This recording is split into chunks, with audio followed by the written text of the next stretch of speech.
पर उसमें रासायनिक क्रिया होती है, इसको हम विद्युत अपघटनी सेल कहते हैं। इसमें विद्युत धारा प्रवाहित करने से विद्युत अपघट्ट का वियोजन हो जाता है। इस युक्ति में यानी विद्युत अपघटनी सेल में प्रमुख भाग इस तरह हैं। पहला है एक इसका जो बर्तन होता है एक कुचालक पदार्थ का बना होता है, इसको विद्युत अपघटनी टैंक कहते हैं। दूसरा विद्युत अपघट्ट जो कि या तो पिघली अवस्था में होता है या फिर वो विलयन के रूप में होता है, जिसमें उसके आयन अलग अलग होते हैं। तीसरा है विद्युत का स्रोत, ये डीसी बैटरी के रूप में होता है, यानी इसमें डायरेक्ट करंट बहता है। चौथा है इसमें दो इलेक्ट्रोड होते हैं। ये इलेक्ट्रोड कोई भी दो धात्विक क्षणें होती हैं। इसकी क्रिया विधि कुछ इस तरह है, चित्र देख रहे हैं जैसे। संरचना ये है कि एक टैंक है जी कुचालक, इसमें धातु की दो छड़ हैं और बैटरी ही जुड़ा हुआ है। बैटरी का जो धन सिरा है उससे जुड़ा हुआ ये एनोड कहलाता है, जो ऋण सिरा है इससे जुड़ा हुआ इलेक्ट्रोड कैथोड कहलाता है। जब विलयन में हम बैटरी की सहायता से विद्युत धारा प्रवाहित करते हैं तो विलयन में उपस्थित धन आयन कैथोड की ओर निश्चित है, क्योंकि कैथोड पर ऋणावेश होता है, ये कैथोड की ओर गति करने लगते हैं और जो ऋणावेशित आयन हैं वो एनोड की ओर गति करने लगते हैं। इस तरह वो अपने जो उनका विन्यास होता है विलयन में उससे अलग अलग हो जाते हैं। और धनायन कैथोड पर बैटरी से प्राप्त इलेक्ट्रॉनों को ग्रहण करके ये उदासीन हो जाते हैं, इसलिए यहाँ पे अपचयन क्रिया होती है। इसी तरह से ऋणायन एनोड पर पहुँच जाते हैं, वहाँ पे अपने इलेक्ट्रॉन त्यागते हैं और उदासीन हो जाते हैं। ये अब क्रिया इस तरह हो जाएगी, मान लो इसमें हमने सोडियम क्लोराइड का विलयन भरा या पिघली अवस्था में भरा, ब्रायन कहते हैं जिसको। तो ये इसमें विलयन में सोडियम प्लस आयन और क्लोराइड माइनस आयन होंगे और सोडियम धन आयन कैथोड की ओर आकर्षित होंगे, वहाँ से इलेक्ट्रोड ग्रहण करके सोडियम धातु में अपचयित हो जाएंगे और ये सोडियम धातु यहाँ पे कैथोड पे जमा हो जाएगी। इसके विपरीत क्लोराइड आयन एनोड की ओर आएंगे और एनोड पे अपने इलेक्ट्रॉन दे करके क्लोरीन में बदल जाएंगे। यहाँ पे आप देखें कि 1 मोल सोडियम मुक्त करने के लिए हमें 1 मोल इलेक्ट्रॉन की आवश्यकता होती है, जबकि 1 मोल क्लोरीन को मुक्त करने के लिए या एक मुक्त होने में 2 मोल इलेक्ट्रॉन मुक्त होते हैं। अब हम यहाँ आवेश की इकाई की बात करेंगे।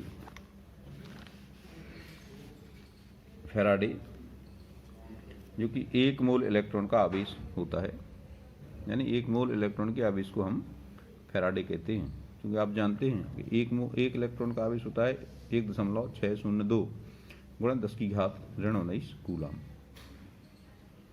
तो 1 मोल इलेक्ट्रॉन पे आवेश कितना होगा, इसमें हम 1 मोल यानी एक एवोगाड्रो संख्या से गुणा कर देंगे। एवोगाड्रो संख्या आप जानते हैं 6.023 गुणा 10⁻23। इन दोनों का गुणा करने पे हमें प्राप्त होता है 96,488। इसको अप्रॉक्सीमेटली 96,500 कूलम प्रति मोल लिख देते हैं, यानी 1 फैराड आवेश का मतलब है 96,500 कूलम। कूलम तो जानते ही हो आप, आवेश की एसआई मात्रक है ये। जब 1 एम्पियर धारा 1 सेकंड तक प्रवाहित करते हैं तो उसमें 1 कूलम आवेश स्थानांतरित होता है। धारा की परिभाषा से आप जानते ही हैं, इकाई समय में प्रवाहित होने वाले आवेश की मात्रा को हम धारा कहते हैं।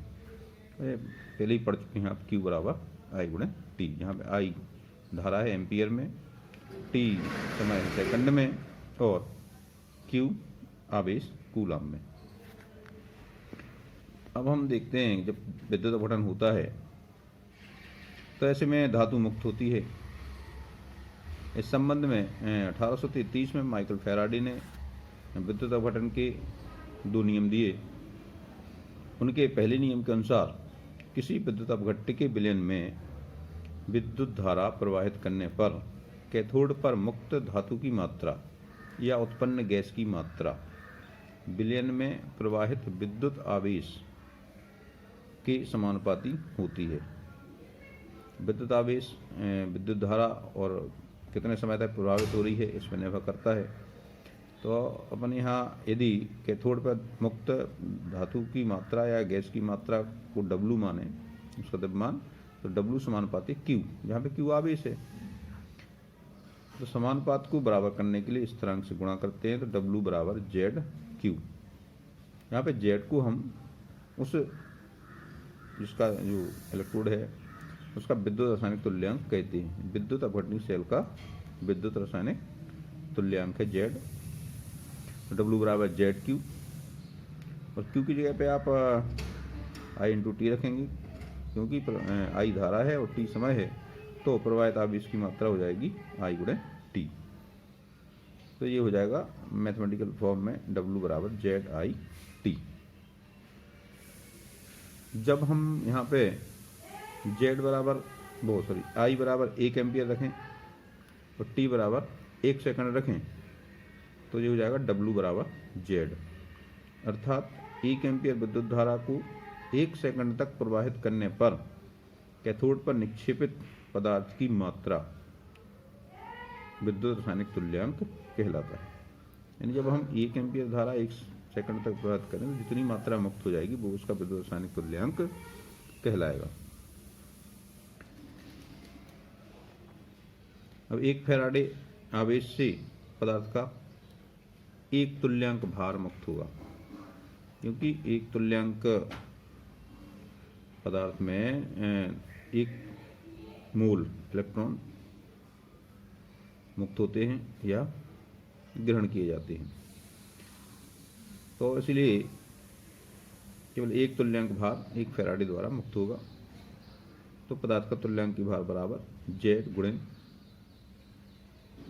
96,500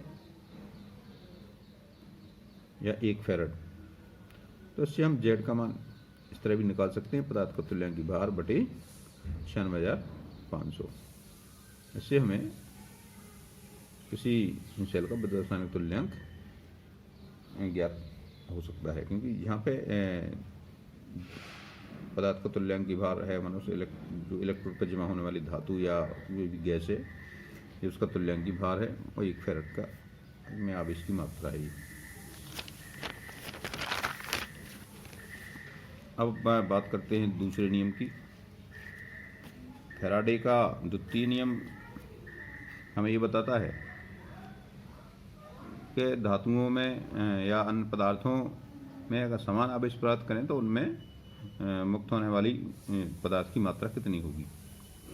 इस नियम के अनुसार जब श्रेणी क्रम में जुड़े विभिन्न विद्युत अपघट्टों के विलयनों में समान धारा समान समय तक प्रवाहित की जाती है, तो इलेक्ट्रोडों यानी कैथोडों पर निक्षेपित होने वाले विभिन्न पदार्थों की मात्राएं उनके तुल्यांकी भारों के समानुपाती होती है। यानी जिसका तुल्यांक भार जितना ज़्यादा होगा उसकी ज़्यादा मात्रा मुक्त होगी, जिसका तुल्यांक भार कम होगा उसकी कम मात्रा मुक्त होगी। मैथमेटिकल फॉर्म में लिख सकते W समानुपाती E, जहाँ पे E है इक्विवेलेंट वेट यानी तुल्यांक भार, और अलग अलग हैं तो W बटे E बराबर स्थिरांक। हम मान लो 3 पदार्थ लिए हैं हमने, पहला पदार्थ है की मात्रा होगी W1, ये हो जाएगा W1 बटे E1। दूसरे की W2 मात्रा निकल रही तो ये W2 अपन E2 हो जाएगा, फिर तीसरे में W3 अपन E3 हो जाएगा। यानी W1 W2 W3 तीनों अलग अलग कैथोड में मुक्त पदार्थ की मात्राएं हैं, और E1 E2 E3 इनके क्रमशः तुल्यांक भार हैं। विद्युत अपघटनीय सेल में कुछ क्रियाओं में 2 प्रकार के परिवर्तन होते हैं। जो पहला यानी प्राथमिक परिवर्तन है वो आयनों का उदासीनीकरण होता है। जैसे ये हाइड्रोजन आयन है, ये इलेक्ट्रॉन ग्रहण करके हाइड्रोजन परमाणु बनाता है, तो ये आपका प्राथमिक परिवर्तन हो जाएगा। जब हाइड्रोजन परमाणु मिलकर के हाइड्रोजन अणु बनाते हैं तो ये उसका द्वितीयक परिवर्तन कहलाता है। अपन देखें कि विद्युत अपघट्ट में कौन से उत्पाद मिलेंगे, कौन सी क्रिया होगी, कौन सी नहीं होगी। इसके वो कुछ कारक प्रभावित करते हैं। उनमें सबसे प्रमुख है इलेक्ट्रोड की प्रकृति। इलेक्ट्रोड जो सेल में होने वाली रेडॉक्स अपक्रिया में भाग लेते हैं, यदि वो सक्रिय इलेक्ट्रोड कहलाते हैं, यदि ये उस क्रिया में भाग लेते हैं। जैसे कॉपर सल्फेट में डूबा हुआ कॉपर की रॉड, ये रेडॉक्स अपक्रिया में भाग लेते हैं। और जो इलेक्ट्रोड रेडॉक्स अपक्रिया में भाग नहीं लेते हैं, वो अक्रिय इलेक्ट्रोड कहलाते हैं। जैसे SHE में प्लेटिनम, ये रेडॉक्स अपक्रिया में भाग नहीं लेता, केवल रेडॉक्स अपक्रिया के लिए एक सतह उपलब्ध कराते हैं। तो यदि सक्रिय इलेक्ट्रोड है तो उसके उत्पाद अलग होंगे, और अक्रिय इलेक्ट्रोड है तो उसके उत्पाद अलग रहेंगे। एग्जाम्पल अपन देखें, यदि सोडियम क्लोराइड के विद्युत अपघटन में हम अक्रिय इलेक्ट्रोड यानी प्लेटिनम की उपस्थिति में गलत सोडियम क्लोराइड का विद्युत अपघटन कराएं, तो इसमें हमें कैथोड पर सोडियम धातु प्राप्त होती है और एनोड पर क्लोरीन गैस प्राप्त होती है। इसमें कोई अन्य क्रिया नहीं होती। जबकि इसके स्थान पर यदि हम क्रियाशील इलेक्ट्रोड कॉपर की उपस्थिति में ये अपघटन कराएं, तो चूंकि हम जानते हैं कि सोडियम आयन और सोडियम के बीच मानक इलेक्ट्रोड भाव -2.71 वोल्ट होता है, और क्लोरीन के इलेक्ट्रोड का मानक इलेक्ट्रोड भाव क्लोरीन का होता है -1.36 वोल्ट, और कॉपर का मानक इलेक्ट्रोड भाव होता है -0.34 वोल्ट। यहाँ पे हम देखते हैं कि कॉपर के जो आयन हैं, ये इस सोडियम वाली क्रिया और क्लोरीन इन दोनों से प्रतिस्पर्धा करते हैं। तो इसमें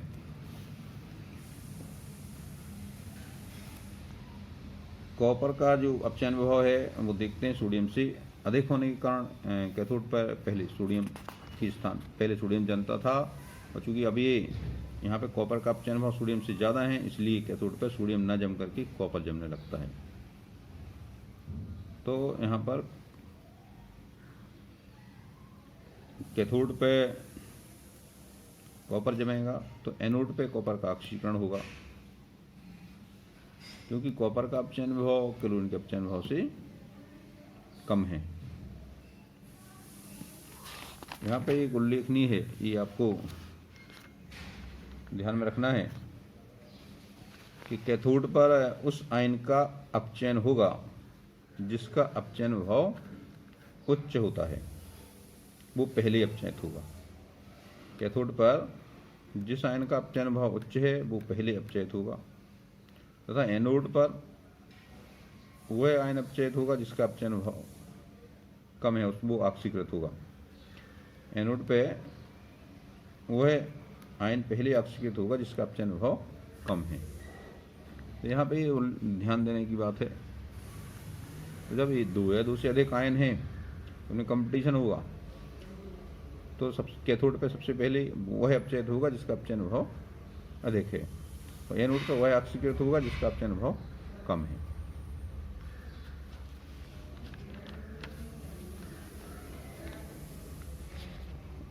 और कारक हैं विद्युत अपघट्ट विलयन में उपस्थित अन्य ऑक्सीकारक भी विद्युत अपघटन क्रिया में उत्पन्न होने वाले पदार्थों को प्रभावित करते हैं।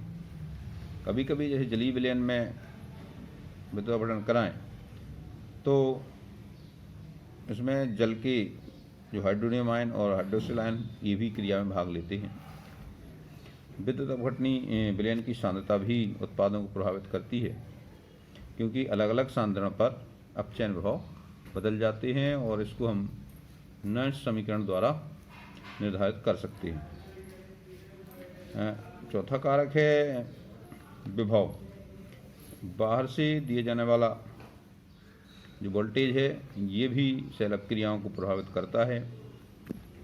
उदाहरण के तौर पे अपन लें, जब सल्फ्यूरिक अम्ल का सांद्रण कम होता है तो क्रिया अलग होती है, और जब सांद्रण अधिक होता है तो क्रिया अलग होती है।